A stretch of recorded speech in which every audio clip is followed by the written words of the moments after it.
Gold, trusted gold buyers. మీరు తాకట్టు పెట్టిన బంగారాన్ని విడిపించి ఈ రోజు ఉన్న మార్కెట్ ధరకు కొనబడను.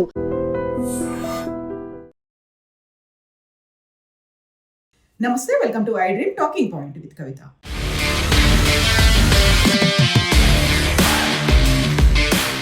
కేంద్ర ఆర్థిక శాఖ మంత్రి నిర్మలా సీతారామన్ 9వ ప్రవేశపెట్టినటువంటి కేంద్ర బడ్జెట్ గురించి దేశమంతా ఆసక్తిగా ఎదురు చూసింది. అందులో ఉన్నటువంటి ప్రధానమైనటువంటి అంశాలేంటి, ఏ వస్తువులు ధరలు పెరుగుతున్నాయి, ఏవి తగ్గిపోతున్నాయితో పాటుగా స్టాక్ మార్కెట్లకు సంబంధించి లాభ నష్టాలు ఎలా ఉన్నాయి అనే దాని మీద ఇప్పుడు దేశమంతా చర్చించుకుంటోంది.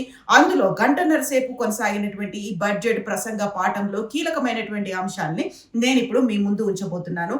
అందులో దేశవ్యాప్తంగా ద్రవ్య లోటు అనేది 4.3% ఉన్నట్టుగా నిర్మలా సీతారామన్ అనౌన్స్ చేశారు. ఇక గ్రోత్ రేట్ అనేది, వృద్ధి రేటు అనేది 7% ఉంది అనేటువంటి మాటని చెప్పారు. 2047 భారతదేశానికి స్వాతంత్రం వచ్చి 100 ఏళ్ళు అవుతున్నటువంటి సందర్భంగా ఒక సమ్మిళిత వృద్ధి కోసం దేశమంతా ఒక సమగ్రమైనటువంటి అభివృద్ధి, సబ్కా సాత్ సబ్కా వికాస్ కోసం తాము తీసుకురాబోయేటువంటి ప్రణాళికల గురించి, కార్యక్రమాల గురించి, పాలసీల గురించి వివరించారు. అయితే అందులోనూ ప్రధానంగా స్టాక్ మార్కెట్లకు సంబంధించి కొంత పాజిటివ్గా ఈ రోజు ప్రారంభమైనటువంటి స్టాక్ మార్కెట్లు సెన్సెక్స్, నిఫ్టీ ఒక దశలో 280 పాయింట్లకు పైగా లాభాల్ని చూసినప్పటికీ గంటన్నర సేపు బడ్జెట్ ప్రసంగం తర్వాత భారీ స్థాయిలో నష్టాలనేవి కనిపించాయి. ఆకట్టుకోలేకపోయింది బడ్జెట్ అనేది, అంటే స్టాక్ మార్కెట్లని ఈ బడ్జెట్ ఆకట్టుకోలేకపోయింది అనేటువంటి మాట వినిపించింది.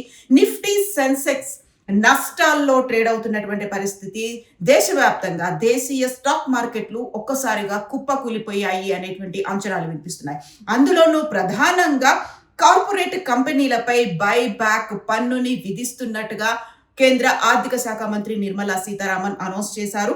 దీంతో పాటుగా ఫ్యూచర్ ట్రేడింగ్ పై సెక్యూరిటీ ట్రాన్సాక్షన్ ట్యాక్స్ ని పెంచినట్టుగా అనౌన్స్మెంట్ చేశారు. ఈ రెండు కీలకమైనటువంటి అంశాలతో స్టాక్ మార్కెట్లు భారీ స్థాయిలో నష్టాలనైతే ఇప్పుడు చవి చూస్తున్నాయి. అందులోనూ ప్రధానంగా ఇన్కమ్ ట్యాక్స్ బెనిఫిట్స్ ఏం ఉండబోతున్నాయి అనేది గత కొంతకాలంగా వినిపిస్తూ వచ్చింది. కపుల్కి, దంపతులు ఇద్దరు వర్క్ చేస్తున్నట్టయితే వాళ్ళిద్దరూ కలిసి ఒకే ఇన్కమ్ ట్యాక్స్ ను ఫైల్ చేసుకునేటువంటి వెసులుబాటుని ఈసారి బడ్జెట్ లో అందించబోతున్నారని, బట్ దానికి సంబంధించి ఎలాంటి మార్పు లేదు అనేటువంటి మాటని నిర్మలా సీతారామన్ అనౌన్స్ చేశారు. ఇన్కమ్ ట్యాక్స్ స్లాబులు యథాతథంగా ఉండబోతున్నాయి అనే మాటతో పాటుగా ట్యాక్సుల్లో ఎలాంటి మార్పు లేదు అనేటువంటి ప్రకటనని నిర్మలా సీతారామన్ చేశారు. బట్ ఓవరాల్ గా అయితే ఇది యువశక్తి ఆధారిత బడ్జెట్ గా అనౌన్స్ చేశారు. దేశవ్యాప్తంగా ఇన్ఫ్రాస్ట్రక్చర్ ని మేము డెవలప్ చేస్తున్నాము అనేది చేశారు. ఇక తెలుగు రాష్ట్రాలకి సంబంధించి చూస్తే ఎక్కడ తెలుగు రాష్ట్రాలకి సంబంధించి ప్రస్తావన వస్తుంది అనేటువంటి మాటని ఆసక్తిగా ఎదురు చూశారు. అందులోనూ ప్రధానంగా విలువైనటువంటి ఖనిజాల తవ్వకాల కోసం కేరళ, తమిళనాడు, ఒడిశా, ఏపీలతో కలిసి రేర్ ఎర్త్ కారిడార్ ని ఏర్పాటు చేస్తున్నాం అన్నట్టుగా అనౌన్స్ చేశారు. దీంతో పాటుగా 7 హై స్పీడ్ రైల్ కారిడార్లని ఏర్పాటు చేస్తున్నారు. అందులో హైదరాబాద్ కి ప్రాముఖ్యత ఉన్నట్టుగా కనిపిస్తోంది. Pune to Hyderabad to Chennai, Hyderabad to బెంగళూరుకి సంబంధించి హై స్పీడ్ రైల్ కారిడార్లని 7 కారిడార్లను ఏర్పాటు చేస్తారు. అందులో 3 హైదరాబాద్ బేస్డ్గా పూణే, బెంగళూరు అండ్ చెన్నైకి సంబంధించి కనిపిస్తున్నాయి. ఇక దీంతో పాటుగా ట్రెక్కింగ్ కోసం కూడా మేము కారిడార్లను ఏర్పాటు చేస్తున్నాము, ట్రెక్కింగ్ కోసం కూడా బడ్జెట్ ఏర్పాటు చేస్తున్నామని అందులో అరకు పేరు ప్రస్తావన అయితే వచ్చింది. ఇక ఇప్పటికీ వస్తున్నటువంటి అంచనాలు వీటన్నిటి నేపథ్యంలో ఏ ధరలు పెరగబోతున్నాయి, వేటి ధరలు తగ్గబోతున్నాయి అనేది, బంగారం ఇప్పుడు 2 లక్షలకు రీచ్ అవుతుంది అనుకున్నటువంటి తరుణంలో బంగారానికి సంబంధించినటువంటి ఎలాంటి ప్రస్తావన ఇందులో రాలేదు. అయితే అతి కీలకమైనటువంటి ఇతర అంశాలు ఏవైతే ఉన్నాయో వాటి గురించి నేను ఏ వివరాలు తగ్గిస్తున్నారు, లేకుంటే ఏ వస్తువుల మీద ఇప్పుడు ట్యాక్స్ అనేది తగ్గుతుంది, దానివల్ల ధరలు తగ్గబోతున్నాయి అనేది, అంటే అందులో కీలకమైంది విదేశాల్లో వైద్య లేకుంటే విద్య కోసం వెళ్లే దాంట్లో ఇప్పుడు ట్యాక్స్ అనేది తగ్గబోతోంది. ఇక ఓవరాల్ గా ఏ వస్తువులకు సంబంధించి ధరలు తగ్గుతాయి అంటే సోలార్ ఉత్పత్తులతో పాటుగా లెదర్ ఉత్పత్తుల ధరలు తగ్గబోతున్నాయి, బీడీలు, బ్యాటరీలకు సంబంధించినటువంటి ధరలు తగ్గబోతున్నాయి, సిఎన్జి కంప్రెస్డ్ న్యాచురల్ గ్యాస్ కి సంబంధించి బయోగ్యాస్ ఉత్పత్తులకు సంబంధించి ఆ ధరలు కూడా తగ్గబోతున్నాయి. క్యాన్సర్ మందులకు సంబంధించి ఇప్పటికైతే విదేశాల నుంచి విపరీతంగా మనం దిగుమతి చేసుకుంటున్నాము. అందులో క్యాన్సర్ తో పాటుగా 7 క్రిటికల్ గా ఉండేటువంటి డిసీజెస్, వీటికి సంబంధించి 17 రకాల మందులు, injections, drugs, at the same time అక్కడి నుంచి తెప్పించుకునేటువంటి ఈ 17 రకాల మందులతో పాటుగా క్యాన్సర్ కి సంబంధించి తెప్పించుకునేటువంటి ఫుడ్ మీద ట్యాక్స్ తగ్గబోతోంది అనేటువంటిది ఒకటి అనౌన్స్మెంట్ చేశారు.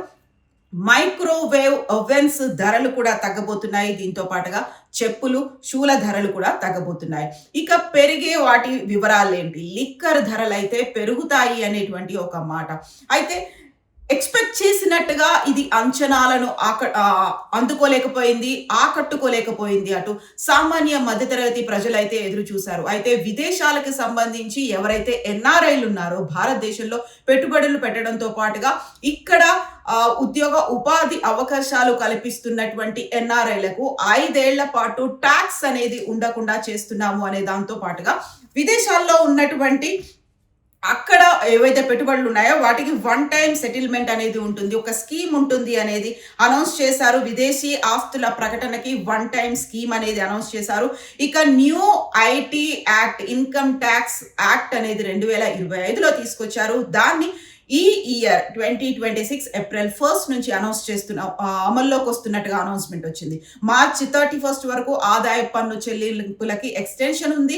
విదేశీ ఆస్తుల ప్రకటన వీటికి సంబంధించి మాత్రమే ఉంది తప్ప వ్యక్తిగతంగా ఇండివిజువల్ గా అటు ఉద్యోగులకు కావచ్చు, లేకపోతే స్మాల్ స్కేల్ ఇండస్ట్రీలకి మేము బెనిఫిట్ చేస్తున్నాము అని చెప్పినప్పటికీ ఆదాయానికి సంబంధించి ట్యాక్స్ ఎగ్జంప్షన్స్ లేకపోవడం, దీంతో పాటుగా కార్పొరేట్ కంపెనీల మీద ట్యాక్సులు విధించడంతో అటు స్టాక్ మార్కెట్లని ఆకట్టుకోలేకపోయింది, కుప్పకూలిపోయినటువంటి పరిస్థితులు ఉన్నాయి. ఎట్ ద సేమ్ టైం వ్యక్తిగతంగా దేశాన్ని ఒక యూనిట్ గా తీసుకొని దేశం కోసమే మేము చేస్తున్నాము అనేటువంటి మాటని, ఆర్థిక సుస్థిరతకు 6 రంగాల్లో విస్తృత చొరవను చూపుతున్నాము. సబ్కా సాత్ సబ్కా వికాస్ అనే అంశం, సమ్మిళిత ఆర్థిక వృద్ధి, ప్రజల ఆకాంక్షలను నెరవేర్చడం కోసమే ఈ బడ్జెట్ ఉంది అనేటువంటి మాటని నిర్మలా సీతారామన్ తన 1.5 గంటల బడ్జెట్ ప్రసంగంలో అయితే చెప్పారు. బట్ ఓవరాల్ గా ఒక థమ్స్ డౌన్ అనేటువంటి సిచ్యువేషన్ అయితే కనిపిస్తోంది. అది స్టాక్ మార్కెట్ లో కావచ్చు, వ్యక్తిగతంగా ఉన్నటువంటి ట్యాక్స్ చెల్లింపుదారుల్లో, ఉద్యోగస్తుల్లో ఇదే భావన కంటిన్యూ అవుతోంది. నిజంగా ప్రస్తుతం ఉన్నటువంటి సమాజం దేనికి ప్రయారిటీ ఇస్తుంది? ఆర్థిక సంబంధాల చుట్టూ మాత్రమే తిరుగుతోంది. మళ్ళీ ఎన్నికలంగానే చాలా విరక్తి కలుగుతున్నాం. మంచి అనిపిస్తుంది కదా, లేడీస్ కూడా ఛాలెంజింగ్ జాబ్స్ చేసినప్పుడు చాలా బాగుంటది. ట్రాఫిక్ అసిస్టెంట్స్ గా నియమించిన ట్రాన్స్జెండర్స్ అందరితో సాల్యూట్ చేయించుకుంటున్నారు. ఫుడ్ డెలివరీ ఇవ్వటానికి వెళ్ళినటువంటి డెలివరీ బాయ్ అనిల్ పై కళ్ళ ముందు